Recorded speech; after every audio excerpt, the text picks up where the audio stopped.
Well, hello everyone. Again, good morning, good afternoon, good evening, wherever you're joining us from. My name is Adam Stonebraker, and I'm a teacher with Sacred Mountain Sangha. Welcome.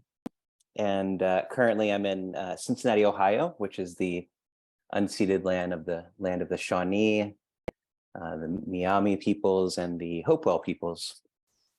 And it's such a pleasure and an honor to be able to be here with you in Sangha. The Sacred Mountain Sangha Sunday Sit is what we're calling it, or what we have called it before. A lot of S's, but I think it works pretty well. So just so you know, you probably already know this because you had to hit a button, but you're being recorded. So if you're uncomfortable with that, feel free to have your screen off, though we like to see everyone here so that we like to see your faces, and so we can simulate being in person as much as possible.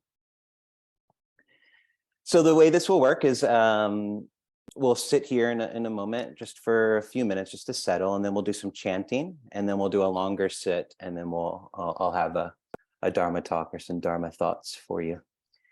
And then at 1 o'clock, you're free to leave at that point, or you could stay on for a Q&A for about 15 minutes or however long it lasts.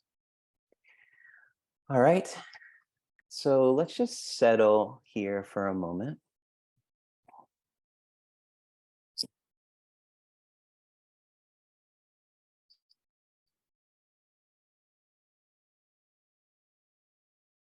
And when arriving in the meditation seat, I always like to move a little bit. Maybe a little wiggling, a little shaking, even some stretching, just to feel into this body. And a few deep breaths, perhaps, with a particular emphasis on the exhale. Unless you feel really lethargic and tired, you could really emphasize the inhale. And as we move into a more natural, easeful breath, become more still.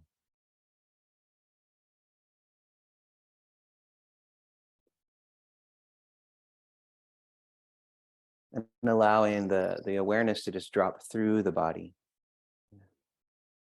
cascading through.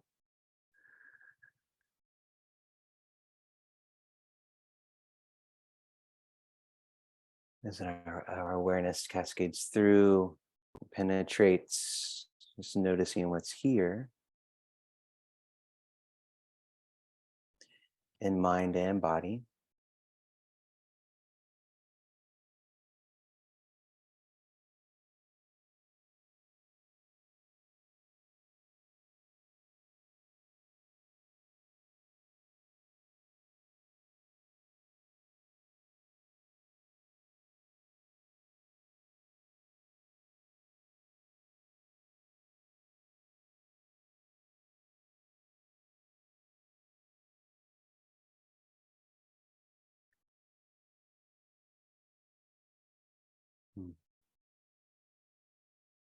And then just feeling out into space a little bit. So just feel out into the space in front of your body.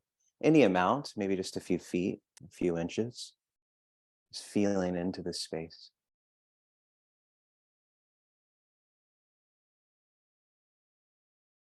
And then feeling into the space out to the right of the body.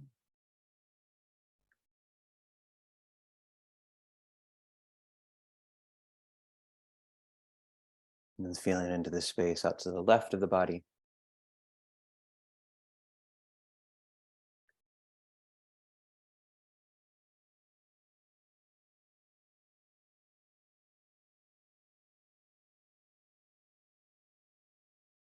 And feeling the space behind the body.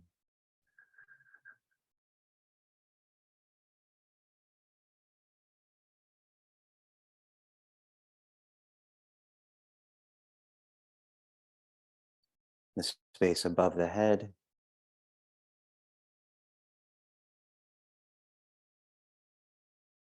And the space below the body.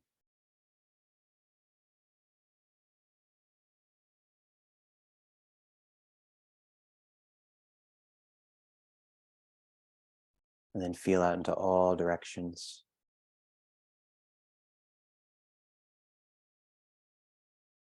Body, breath, mind, space, awareness.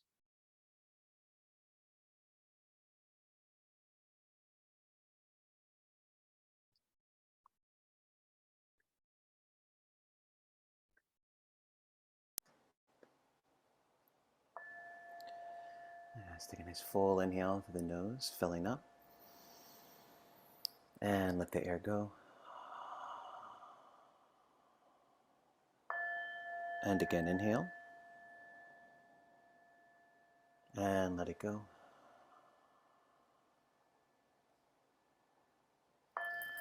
Once again, inhale. And as you let it go, you can slowly open the eyes and perhaps bring the palms together, a little bow. Again, welcoming one another into Sangha.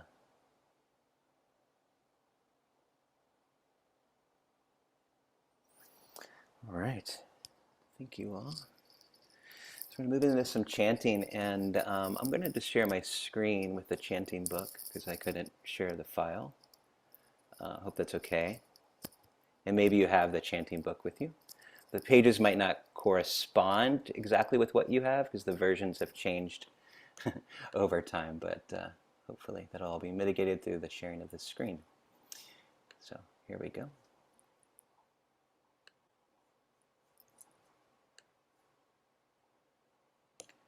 Aha.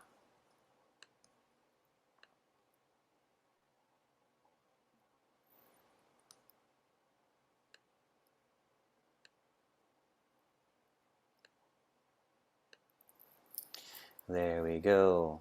Nice and big. Okay, so we'll start with the Namo Tassa, homage to the Buddha.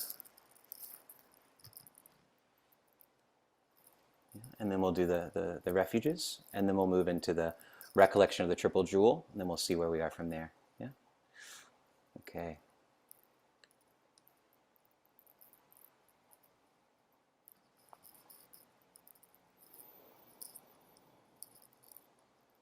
We honor the Buddha, we honor that which is worthy of honor, the Buddha.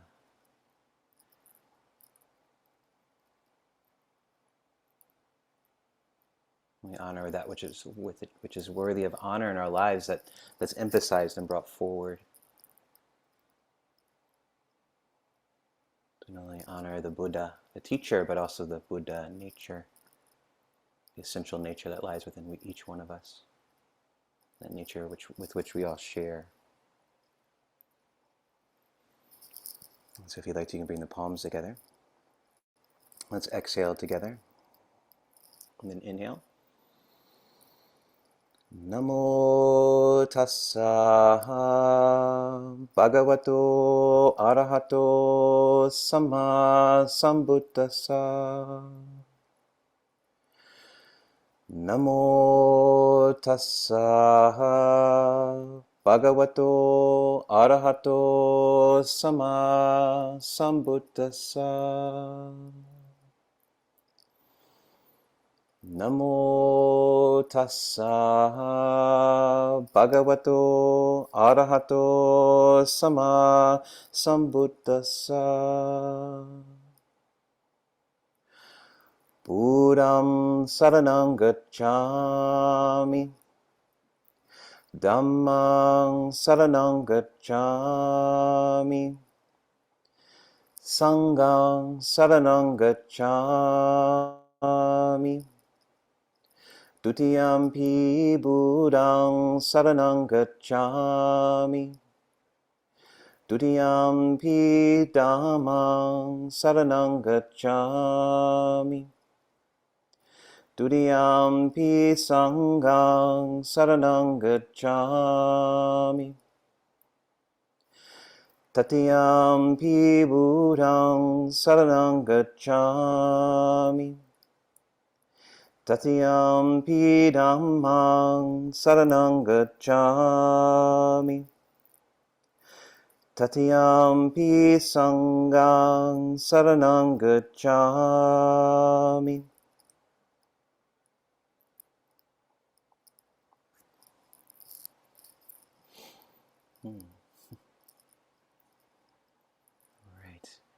Moving on here to the recollection of the triple jewel, Itipiso.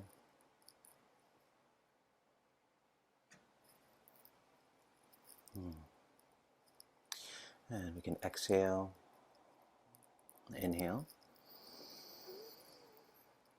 Itipiso bhagava araham samma sambuddho bija charana sampanno sugato lokavidu anutaro purisattama sarati sada deva manusanam buddho bhagavanti sabhakato bhagavata dhammo Sanditiko, akaliko, ehipasiko, opanahiko, pachatam bedita bohobenu, iti supatipano, bhagavato, sabakasango, ujupatipano, bhagavato, sabakasango, naya patipano, bhagavato, Sabaka Sango Sami Chipatipano Bhagavato Sabaka Sango Yadidam Chattari Purisa Yogania Tapurisa Pugala Esa Bhagavato Sabaka Sango Ahunahiyo Pahunahiyo Dakinahiyo Anjali Karaniyo Anutaraham Punyaketam Loka Sahati.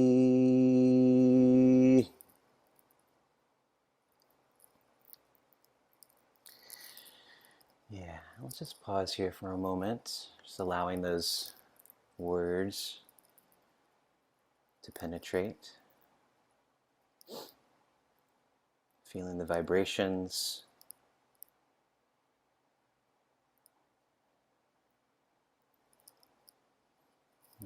Also just acknowledging the lineage here. This ancient language, these ancient chants that we've chanted.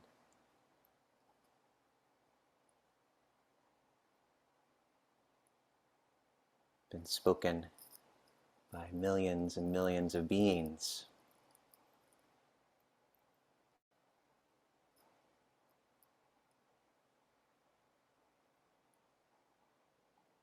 Beings who dedicated their lives to this practice.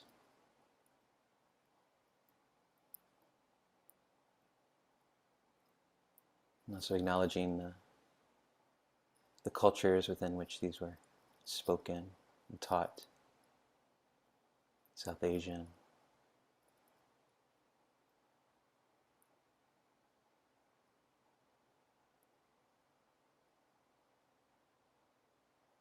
And then how Buddhism spread through the world to Asia. And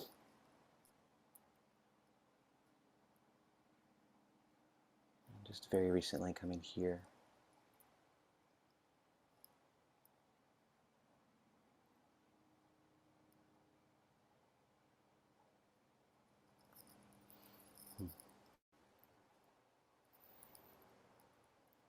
Thank you.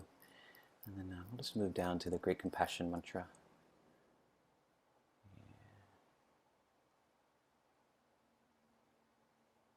Way down. Sorry if you're getting dizzy from this. Okay. All right.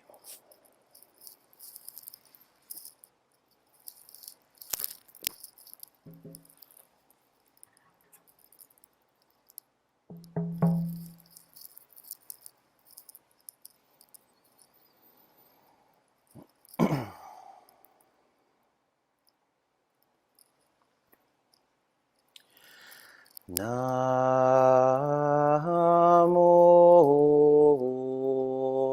Dabe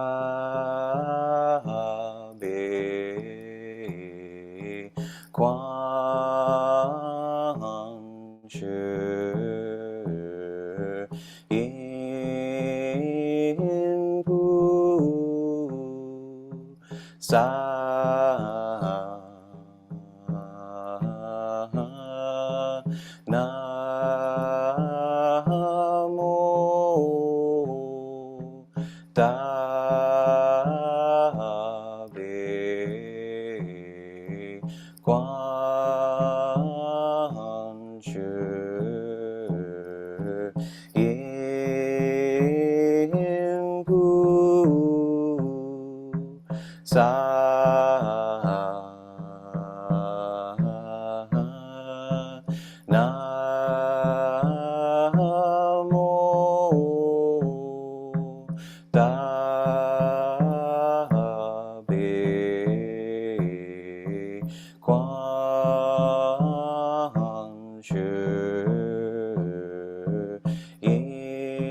Namo Halla Dano Dola Ye Namo Ali Polu Jedi Shaubola Ye Putti Sattu Paye Moha Sattu Paye Moha Jaluni Nansa Panna Faye Soda Noda Shinamo Shijiri Toi Mangali Polu Jiri Shirfula Lang Toba Namo Nola Ginger Shiri Moha Pandu Same Sapa Aduto Shupanga Shuryun Sapa Sado Passado namo pacemo fatado da jatana palushilu jadi jaladi ishili moa buddhi sato Sappa mola mola mushi mushi rito yung julu julu jemang dulu dulu fashayedi moha fashayedi tula tula dealing ni shirfulaye jala momo famula mudili ishi ishi shurno shurno wala shanpola shali fasha fashion hula shaye hulu hulu mola hulu hulu shili sulu sulu sulu sulu putti e putto e midili e nola ginger dili shiny no payamono supaha shito e supaha moha shito e supaha shito yui sherpanaye nola ginger supaha mola nola supaha shiru sangha mucho e supaha supa moha ashito e Jajila shitoye sopaha bodo moji shitoye sopaha nola jincher panchela ye sopaha mopali shangjela ye sopaha namo halla dano dola ye namo aliye polu jedi shaubola ye sopaha nanshi dandu mandola pato ye sopa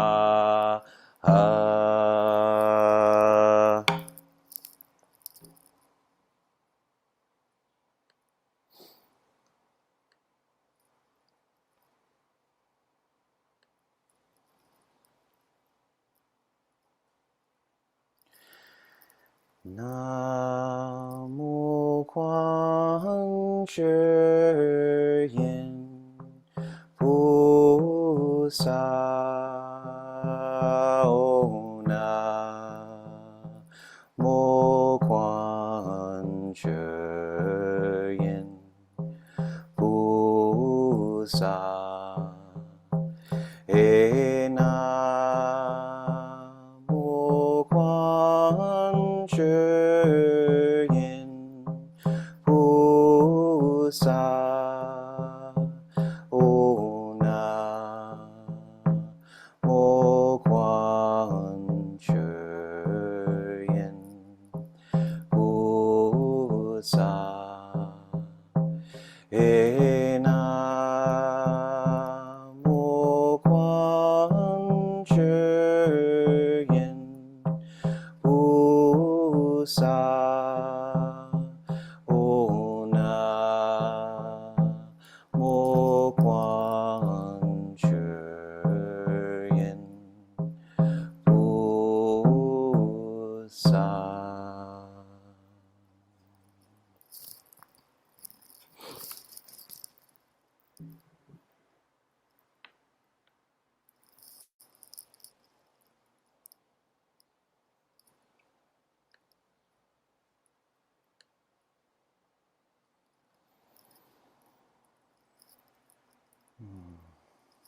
Yeah, settling down now into just some meditation as you continue to feel the effects of the chanting here.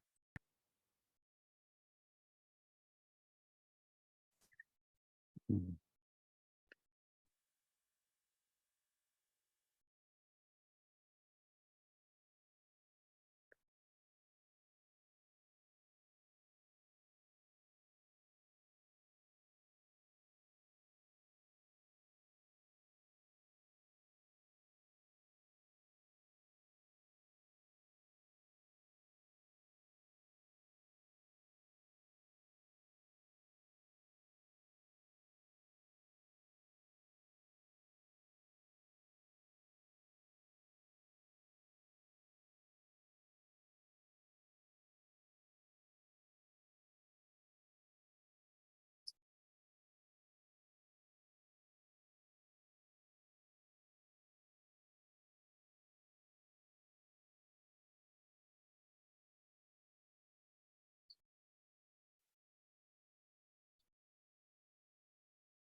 Our chanting practice is essentially a practice of listening.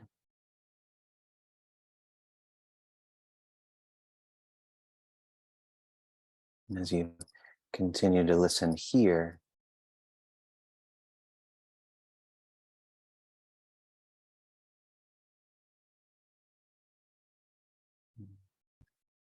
what do you notice?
Of course, there are various things making sounds, but where does the listening take you beyond that, beyond the sounds?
Is it possible to listen with the whole body?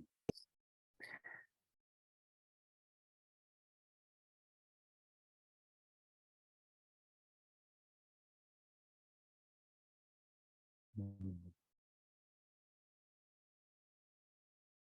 With the entirety of our being.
In a few moments, I'm going to ring the bell. As I ring the bell, just receive the sound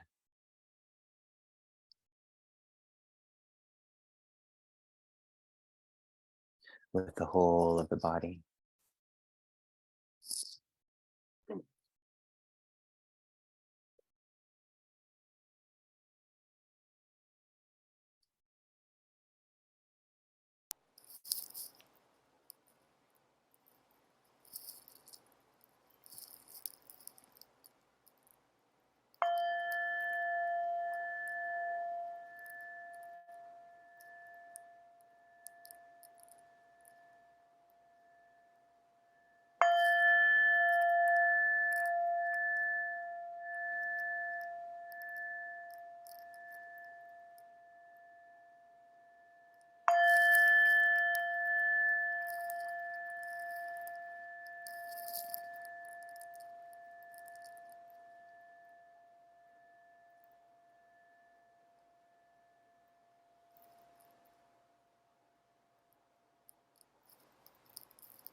Mhm.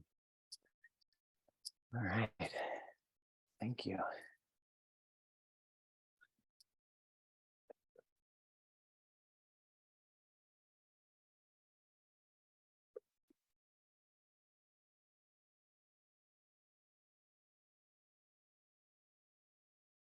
Okay, as I said before, it's so nice to be here and to be able to to share dharma with you and to chant together, to sit together. One of the things I really love about this Sangha is the emphasis on Kuan Yin and this practice of listening. And Kuan Yin is said to be the one who listens to the sounds of the world and responds appropriately. And it's not just about hearing sounds and responding. There's something much deeper going on here. There's a very mysterious process, and hopefully we can explore that a little bit today. Thinking about listening and meditation as really an act of listening, both internally in how we meet the world and one another, and externally how we meet the world and one another. So there's this internal and external exchange that's kind of constantly happening, at least on the relative level. And as many of us know, I'm sure many of you are deep practitioners,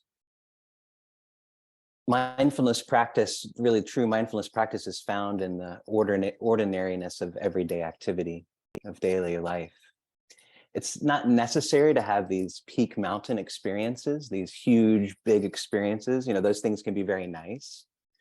But they can also be an impediment sometimes as we try to recreate those experiences. I spent many years trying to recreate an early big experience that I had. And though I would never call it a waste of time, there was definitely a lot of cyclical practice going on. And so listening is kind of one of those ordinary daily activities that's always happening. But when I started to look at the actual word listening, it's different than the word hearing.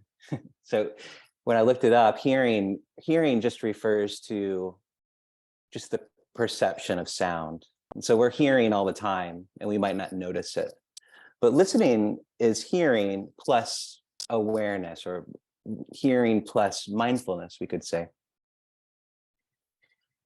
But in the contemplative world, in the contemplative circles, the listening that we refer to isn't necessarily directed at sound.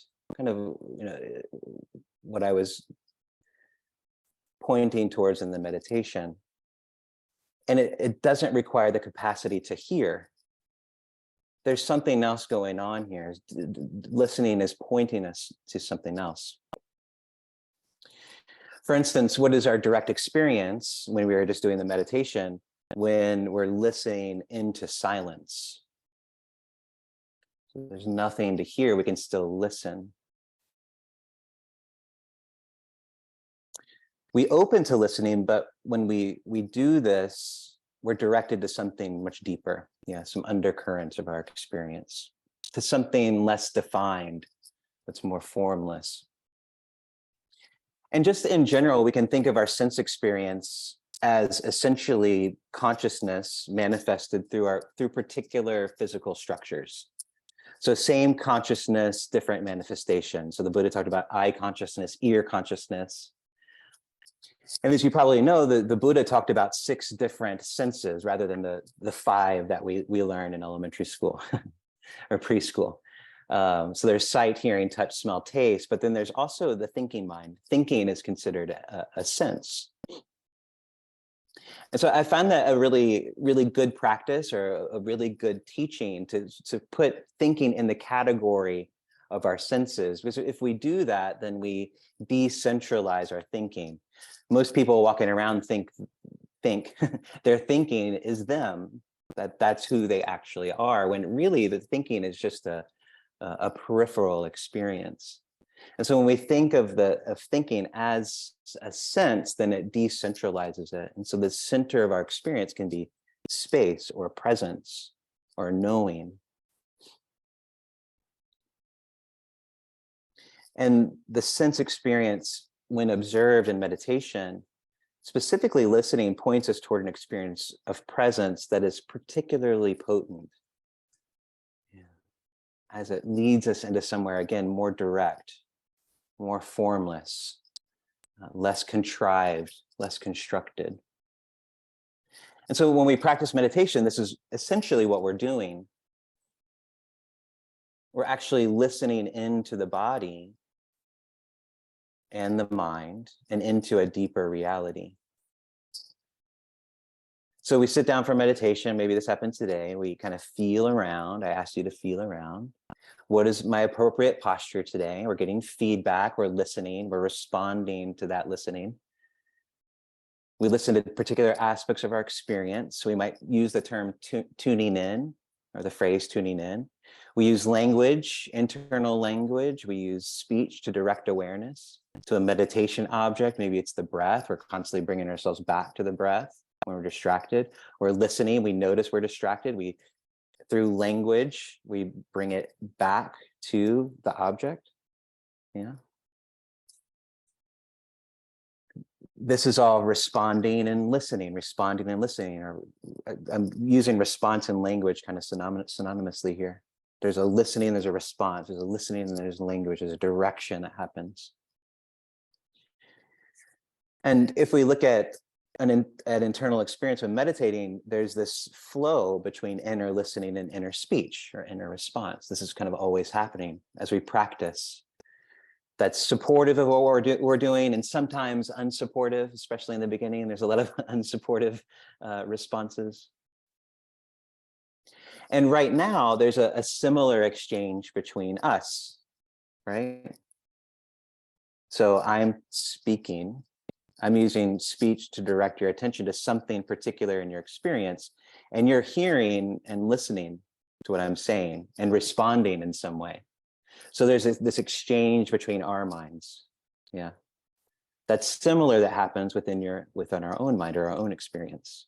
You know, I might look out at you right now, you know, as I'm doing right now, expecting something, like a particular look or a response, or maybe like, you know, like, what's he talking about? You know, I'm looking for things to maybe respond to. Yeah, this is kind of always happening. This is always this looking. And something that I'm really interested in pointing to and exploring is what happens when we bring interest to this flow, when we understand this flow, this internal flow and this external flow. When we include this knowing in our meditation practice or in our daily life practice. The sharing what's going on, this exchange of speaking and listening within us and between us. But to add another layer on top of this, all of this, so not only is there this listening and this responding, what happens when we remember that when we remember that both listening and speaking, whether internal or external, aren't neutral. They're not neutral experiences. They're not separate, independent events. There's a conditioning that's present. It's not pure experience always. There's conditioning based on our history that comes into play in various forms. Our gender, our social norms, our personal history, our upbringing, our ethnicity, our culture, our economic status, our language, all of these are windows. There's different vocabularies that go with each one of these things. Nothing is independent of conditions. So you're listening to me through a certain filter. I'm perceiving you through a particular filter. So the invitation is to be aware of this and to also contemplate and to open to that through speech, through listening, through communication, inner and outer, we condition, we construct, and we create our inner life. And also we create this world. Yeah. So we're always conditioning. We're always going through this process. One of the things this all means, an encouraging thing that this all means, is that we have this really powerful tool to create wisdom in our lives. But it's also a tool that constructs all the time. And the Pali word in the suttas that's used for this is sankhara, which you've probably heard before. Or in Sanskrit, it's samskara. And it's a really important teaching in Buddhism. It can be translated in many ways. Volitional formation is usually how you hear it, but I find that sort of abstract. Formation, karma formation, construction, program, a form created by our experience, a fabricating power. It's both the construction and the act of constructing. I tend to like energetic program. That's what I like. The definition of Sankara I like. And when we look at this internally, we see that our internal dialogue can give form and continuity to transitory experience. This is what's happening all the time. We're constantly processing information, and then we construct an identity out of this information sometimes. And so we have this whole history of childhood experiences that have created these aspects of our personality, whether they're good or bad or whatever, these energetic programs that are in us that kind of program us to respond to situations in particular ways. And if we're not aware of this, then these things just run our lives constantly. And this is much of what we're doing in our meditation process, is noticing this. It comes in the form of reactivity or defensiveness or all of these different things. So our inner dialogue, it gives form and continuity to parts, these parts that are constantly changing. This inner dialogue also stabilizes attention so that we can actually communicate with people, yeah? so that they come together. And so constructions aren't always bad because they help us to communicate with one another. They put concepts into action or allow us to communicate concepts.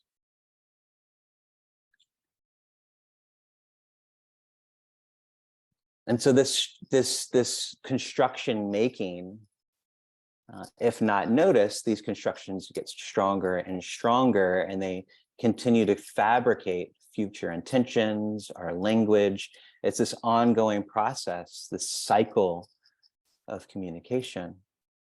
And sankharas can be skillful or unskillful and move us toward or away from awakening. And so much of our practice consists of listening to notice these constructions, to analyze whether they are conducive to how we want to live, and then we make the necessary adjustments along the way. I like what the Buddha says here. If I can find it here. Yeah. A practitioner understands the ear and sounds and the fetter that arises dependent on both ear and sounds. They understand how the arising of the non-arisen fetter comes to be. They understand how the abandoning of the arisen fetter comes to be. So we begin to understand how these things arise and they fall away due to a fabricating factor or construction. And they understand how the non-arising in the future of the abandoned fetter comes to be. We see this pattern in relationship all the time with our closest relationships, our partners and people that are very close to us. It can become actually pretty glaringly obvious in relationship. We're on retreat and we get home, and then all of a sudden we're around our partner and we go back into these patterns, these past ideas, these constructions. We fall into those fabrications. There's a solidity to our positions, our arguments, our opinions, and our close relationships. We even keep a collection of them to bring out at appropriate times, linking past events with present activity. Yeah. So you always do this, or here we go again, or this is just the way I am, or that's just the way you are, or I will, or they will never change. We create these solid formations when we judge other people. So this isn't just going on in us, but internally, but externally as well. So we give form to temporary experience.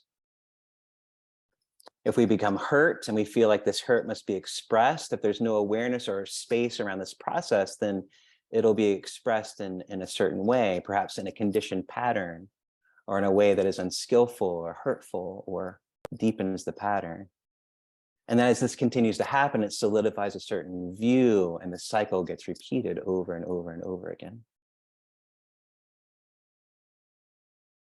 And this cycle within us, it can be expressed in language. That's usually how it's expressed. And language is very powerful, as we know. And so our language, it communicates our conditioning, but it also begins to condition those outside of us as well. Yeah. And so I think of the COVID pandemic. That's over. But when it first started to happen, language was really important, because you heard stuff like words used like lockdown or isolation or shut in or locked up, all these almost like prison type languages. Probably not the best words, because it emphasizes just a very particular aspect of what was going on, right? A particular view. Yeah. So those things were true in a certain extent, but what if different language was used? Yeah, that emphasized maybe a different type of experience, compassion for one another, collective care, home retreat,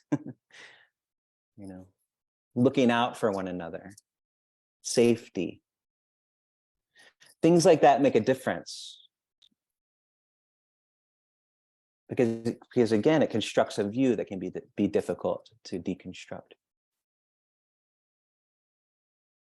I think about gendered language, even in the suttas.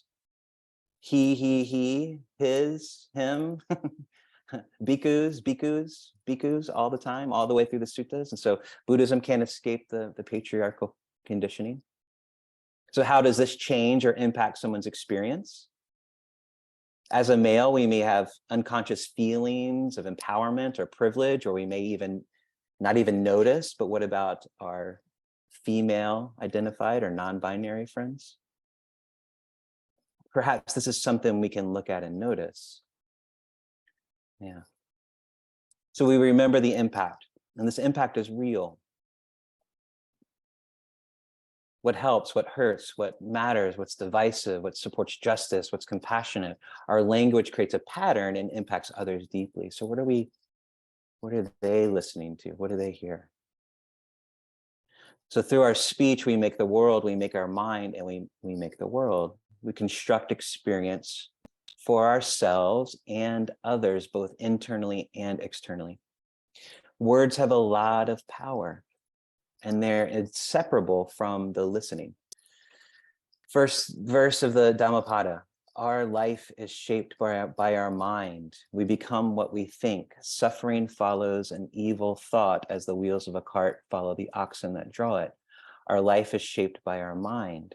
We become what we think. Joy follows a pure thought like a shadow that never leaves. And so this is something I've been thinking about a lot lately, is these constructions within, and noticing these constructions. We might call them parts of our personality, which they are. But when we're meditating or practicing or moving throughout the world, or when we're being mindful, can we notice how this impacts our experience and others' experiences, and what's helpful and what's not?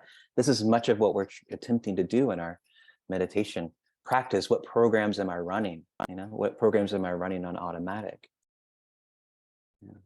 In meditation, we try to understand what's secretly running our lives. Yeah. And so when we listen, there's something much more going on, because the listening is pointing us towards something deeper. Yeah. This undercurrent of experience. To this, it gives us an eye into this construction. Yeah, this factory of attempting to create solidity in that which is not solid. And listening is particularly potent because it's more like the formless realm than seeing is. We look around, we see forms. Listening is more formless. And so when we open to listening, what do we experience? Yeah. It's a lot I could say, more I could say, but we're running out of time here. I just thought we'd do just a little exercise just for a couple minutes. Just a listening exercise.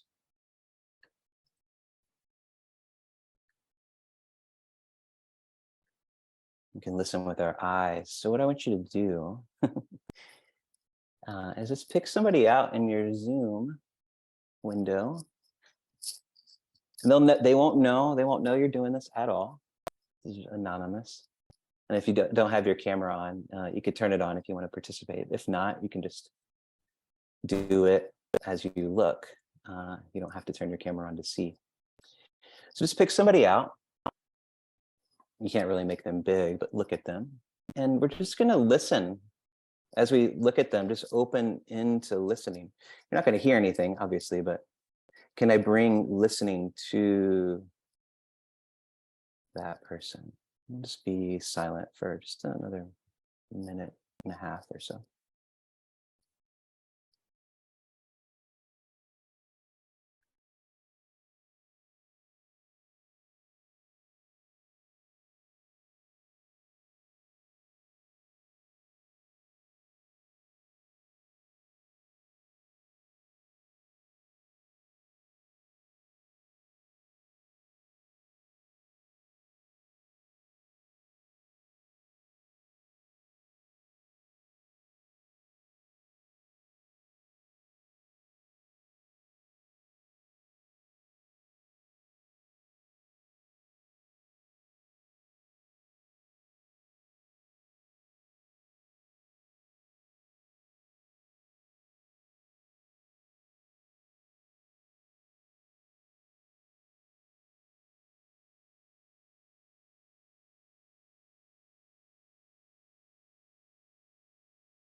Wish we could do that much longer, but I think you probably get the idea. When we open up to somebody and this listening, it's much more than hearing. We don't have to hear. It's this, it puts us in contact with this much bigger thing, and it's very difficult to describe. So it's 1:00, and I want, if you all need to go, I want you all to have time to go. I appreciate you all being here in Sangha today and chanting. And just to let you know, I'm putting a Dana link in the chat if you'd like to offer Dana. We're not, the teachers who teach us aren't compensated for it. We just rely on Dana. We offer the Buddha's teachings freely. And the Dana goes to Sacred Mountain Sangha and the teachers that lead. So appreciate you being here today. Again, feel free to stick around for further discussion if you want to ask any questions or just continue the dialogue. Appreciate you being here. We love doing this, and we look forward to seeing you next time. Yeah, have a wonderful, wonderful Sunday.